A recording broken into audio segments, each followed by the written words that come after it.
मैं फ्रेंड्स वगैरह के साथ एक मूवी देखने जा रहा था। उस टाइम कुछ नहीं था, हम जस्ट मिले थे, मेरी ट्रेनिंग ख़त्म हुई थी, मेरी पोस्टिंग भी लकीली वहीं लग गई कोटा में।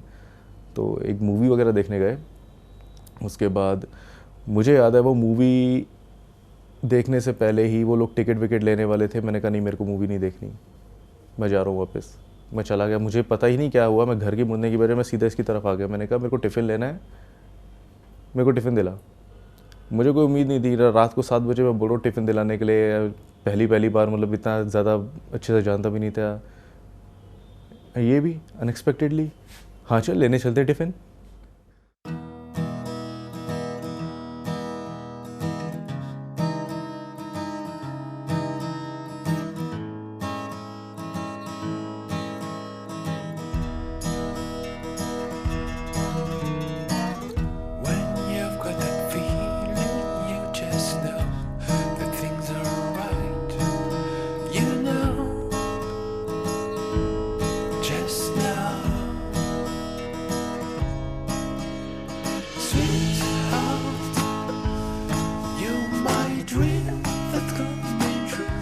इनिशियली तो he was sitting at first counter and I was sitting at last counter. मैं उसके आगे फॉर्म्स का ढेर रख देती, मैं बोलती ये कर जाना शाम तक।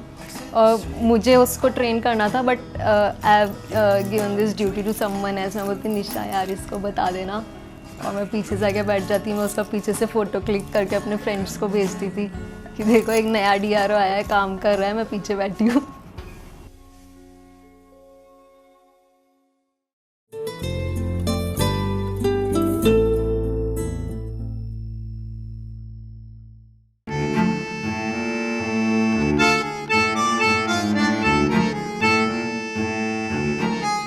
दिल्ली से बिलोंग करता हूँ। जयपुर में 15 दिन की इंडक्शन प्रोग्राम पे बुलाया गया था। उस 15 दिन के बाद कोटा में मेरी पोस्टिंग हो गई। वो मेरी ब्रांच में ट्रेनिंग लेने आया था and I was his buddy. So initially तो मुझे बस ये था, उससे मेरे को पेंडिंग काम सारा करवाना था। तो मेरे सारे जो जितने भी कलीग्स थे जिन्होंने मेरे साथ रिक्रूटमेंट की थी, सारे अपने माहौल से लेकर परेशान थे। नई जगह थी, नई ट्रेनिंग थी, पब्लिक डीलिंग थी, थोड़ा मुश्किल काम था, लेकिन मैं यहाँ पे बहुत खुश था। ब्रांच में बैठे थे हम। एक कस्टमर आया, उसके किसी काम में लेट हो रहा था, शैली उसको हैंडल कर रही थी। तो कुछ बात हुई तो वो कस्टमर बहुत चिल्ला चोट करने लग गया कि मैडम ये और वो, बहुत देर तक शैली के ऊपर चिल्लाता रहा वो। अब चिल्लाते चिल्लाते गया, उससे कहीं पे फॉर्म पे सील लगानी थी, तो शैली ने उसको इन्फेक्ट दिया। तो उसने सील लगा के और टेबल पे ऐसे फेंक दी होगी यूँ करके। अब वो होके यूँ टकरा के और उसके ऊपर आई वो। तो शैली ने ऐसा हंगामा खड़ा कर दिया मैनेजर के केबिन में जाके कि सर इसने मेरे ऊपर सील फेंकी, मैं तो केस करूँगी, मैं ये करूँगी, मैं वो करूँगी, मैं रीजनल ऑफिस चल जाऊँगी। वो बेचारा कस्टमर ऐसा घबरा गया, वो मतलब हाथ जोड़ के माफ़ी मांग के गया कि मैडम सॉरी, मैंने कोई जानबूझ के नहीं किया, गलती से हो गया, मैं तो रख रहा था, सील गिर गई। शैली तो थोड़ी सी मतलब अजीब है, वो चुलबुली है थोड़ी सी, उसको पता नहीं होता क्या कर रही है वो। ठीक है, अच्छा हो गया ये ऐसा, हाँ ठीक है, हाँ वही तो। हम लोग लंदन ड्रीम्स पिकनिक पे गए, इतनी ज़्यादा लू और इतनी ज़्यादा गर्मी थी कि उद्गीत पूरा बेचारा जल गया स्विम करते हुए। इतना सारा उसे कितनी सनस्क्रीन लगा डाली, कितनी दवाइयाँ ले डाली, और 3 दिन तक कि मैं यहाँ से जल गया, मैं यहाँ से जल गया। शैली की बर्थडे की पार्टी थी सीरियसली।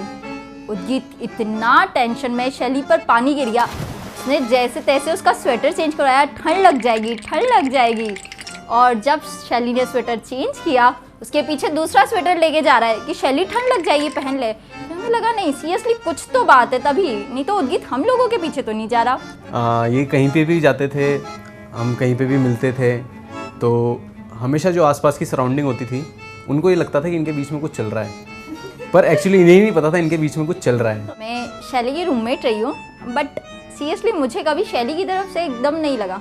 हम शैली को बहुत भड़काते, शैली उद्गीत के ज़रूर दिमाग में कुछ चल रहा है, बट शैली कहती नहीं ऐसा कुछ नहीं है, वो तो कहता है कि वो बहुत क्यूट है। फाइनली उद्गीत ने शुरुआत की इस चीज़ की, काफ़ी अच्छा लगा मेरे को उस दिन सुन के।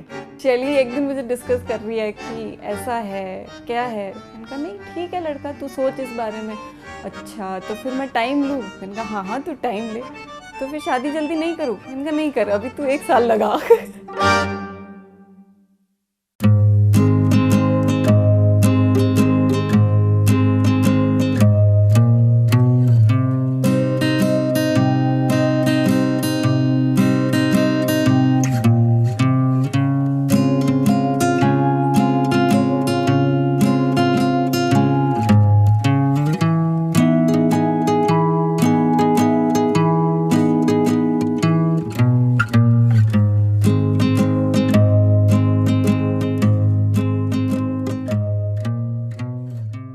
आज हम लोग बैठे हुए थे, डे टू डे काम कर रहे थे, तो यहाँ हमारी बातचीत हुई। इन्होंने बताया कि ये नावल लिख रही हैं एक, और उस टाइम नावल पब्लिश करना चाह रही थी, सोच रही थी। तो मेरे को लगा बड़ा इंप्रेसिंग पर्सनैलिटी है, काफ़ी कुछ अच्छा है, आर्टिस्टिक इंक्लिनेशन है। तो उस टाइम से बातें ज़्यादा शुरू होने लगी। ये रात को क्या कहते हैं अपने स्क्रीनशॉट्स वो मैसेज वो करती थी, व्हाट्सएप करती थी अपने स्टोरी के, वो लिख के मैं उसे पढ़ता था और थोड़ा बहुत प्रूफ रीडिंग होती थी, तो बड़ा मज़ा आने लगा। उसके बाद काफ़ी अच्छे टाइम चला, हम लोगों के फ्रेंड सर्कल भी और डेवलप होने लगे। जगह जगह जाके शाम को ऑफिस से निकलते, थोड़ा बहुत घूमने जाते। कुछ भी पता नहीं था, कुछ भी एहसास ही नहीं था कि ये चीज़ इस डायरेक्शन में जा रही है। दिसंबर जनवरी कैसे निकला पता ही नहीं चला, फरवरी कुछ भी पता नहीं चला। जिसे कहते हैं जाने तू या जाने ना वाली movie. We were like the best friends for ever. Proposal के लिए उसने मुझे एक बार किया था फ़ोन पे, बट मैं सो गई थी, सुन नहीं पाई। तो 1 घंटे तक उसने कुछ बोला एंड देन ही सेड कि तूने सुना मैंने क्या बोला? मैंने कहा हाँ हाँ, and he was like okay, and then उसने फ़ोन डिसकनेक्ट कर दिया। तो उसको हम प्रपोजल में काउंट नहीं करते।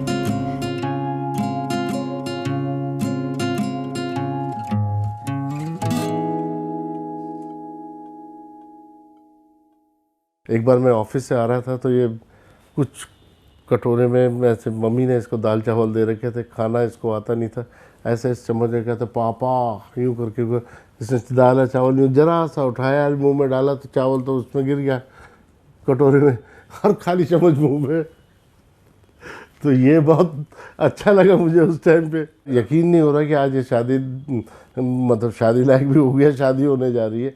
मुझे तो वही छोटा सा लगता है। केयरिंग भाई है, अच्छा है, bit of a drama queen, कई बार पिटा है और एक बार उसके मुंह से खून निकाल दिया था मैंने। शानू भैया, I love you a lot. You're really sweet and caring and you tell me the best one-liners.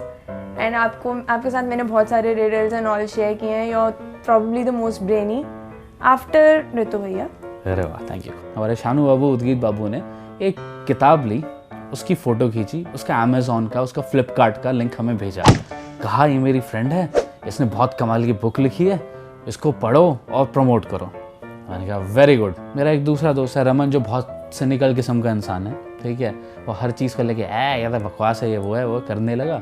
ये आदमी शानू, जिसको मैं बचपन से जानता हूँ, जिसको मैंने कभी गुस्सा करते हुए नहीं देखा, और देखा भी होगा तो जैसे बोलते हैं मतलब एक जेन्युइन गुस्सा या फिर बहुत एक्सट्रीम केसेस में गुस्सा करना, ठीक है, वो वाला हिसाब। ये आदमी ऐसा जो फैला उस पर, ऐसा जो फाड़ा उसको उसने।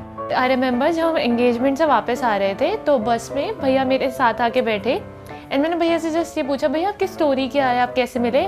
ऑल ही सेड वाज जाने तो या जाने ना। भाई उन दिनों अक्सर उसकी बातों में शैली भाभी का नाम आ जाता था, तो मेरे को कहीं ना कहीं लगने लगा था, but he didn't come out and say anything to me, तो मैंने कुछ बोला नहीं था।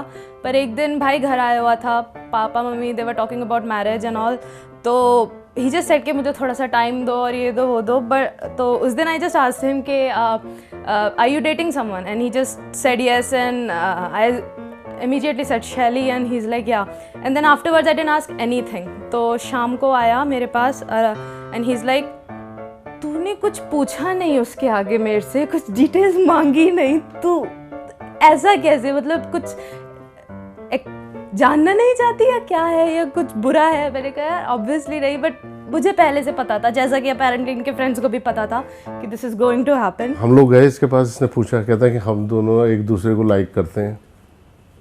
तो मैंने कहा बेटा ठीक है, अब आप लोग लाइक करते हो, आपकी पसंद है, तो हमें इसमें कोई ऑब्जेक्शन नहीं। तो मैं कोटा गया तो वहाँ देखा तो बच्ची बहुत अच्छी लगी, उसका बोलने का स्वभाव, और जो अंतर से हमें लगा कि बहुत अच्छी है, तो मैंने कहा बच्चे की चॉइस बहुत अच्छी है। अभी हम जब यहाँ आ रहे थे तो इनोवा में मतलब हमने सोचा कि सारे कज़न्स एक साथ आएंगे तो अच्छा रहेगा, ऑल्दो वो गलत डिसीजन था, क्योंकि भैया जो है नॉर्मली ब्राइडजिला होते हैं, भैया से ग्रूमजिला बन रखे थे, और इतने ज़्यादा टैंट्रम्स थ्रो किए हैं भैया ने पूरे रास्ते। 1-1 किलोमीटर का अपडेट दे रहे थे, यहाँ पहुँच गए, ये हो गया, 15 मिनट और लगेंगे, ब्ला ब्ला ब्ला ब्ला ब्ला ब्ला। उसके बाद भैया तो अपने पेरेंट्स को भी छोड़ के आने को तैयार हो गए, अरे हम चलते हैं, वो अपने आप आ जाएंगे। ओवर एक्साइटमेंट शादी के लिए। एंड देन कल रात को जब हम स्टोरी सुन रहे थे, ऐसे बात कर रहे थे, तो भैया भाभी की स्माइल के बारे में बताने लगे। एंड उस स्माइल को लेके भैया ने 10 मिनट पूरा डिस्क्रिप्शन दे दिया एंड इतने ज़्यादा खुश थे। तो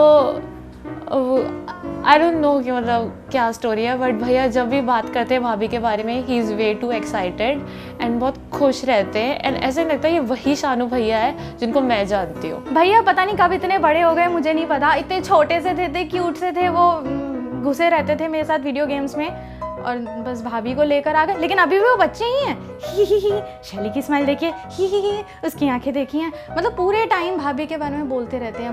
हम भी सुनते रहते हैं, अच्छा लगता है उनके फेशियल एक्सप्रेशंस को देखो। Shelly Bhabhi, you're so cute, you're so pretty, and I'm so glad he's getting married to you because you're a published writer and you know how much interested I am in writing. So there's going to be a lot to learn from you.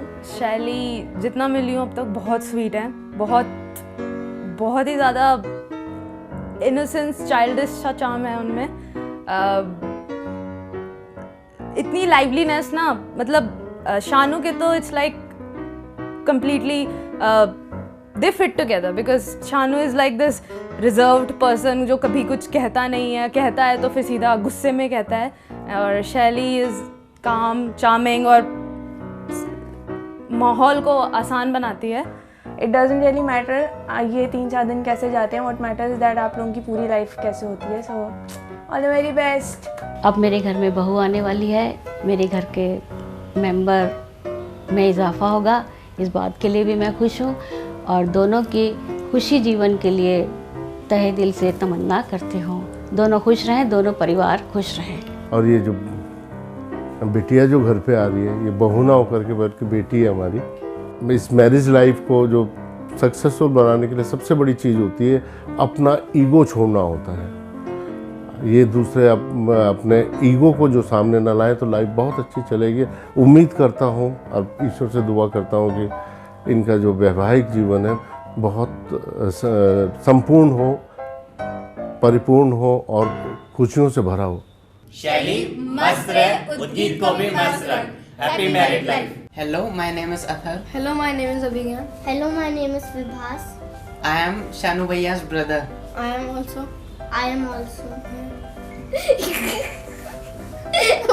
And everybody is so good. Yeah. आज शादी है मेरे भाई की, कभी सोचा नहीं था कि ऐसा होगा इतनी जल्दी। अच्छा। बड़ा अच्छा, उन्होंने भाभी भी इतनी प्यारी सिलेक्ट की हैं और सब ऐसे ही सिलेक्ट करें, अच्छी अच्छी भाभी और जीजा।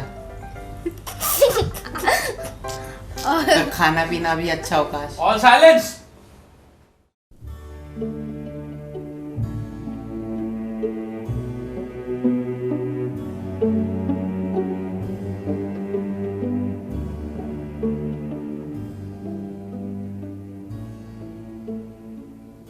मैं बहुत बड़ी कमिटमेंट फोबिक थी, तो अगर उसने मुझे परसुएट कर दिया कि हाँ मुझे इससे शादी करनी है, तो मुझे लगता है कि मतलब काफ़ी सारे क्वेश्चंस थे कि हाँ कब करना है शादी, नहीं करना है, ये भी था वगैरह वगैरह। बट अब मुझे ये चीज़ लग रही है like it is just the right person that takes you to walk the altar.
सारी चीज़ें ही इसे पता है, सारी चीज़ें ही मैं बोल चुका हूँ और अच्छे से समझती है। एक चीज़ है जो हमेशा कहता रहता हूँ और वो हमेशा कहूँगा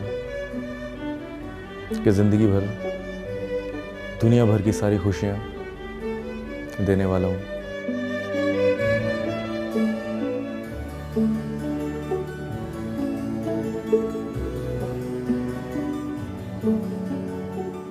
हम लोग की लड़ाई ऐसी बात को होती है कि मेरे को उस पर बहुत सारी चीज़ों को लेके डाउट्स होते हैं। और मैंने कभी कभी तो फेस पे बोल दिया है तुम्हें कि I don't trust you but I believe you and I really do.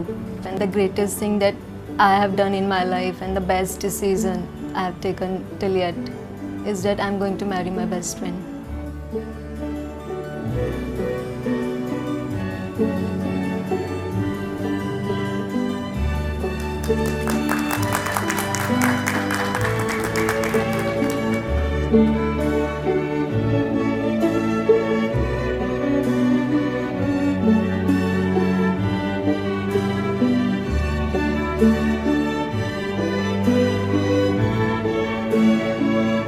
Thank you.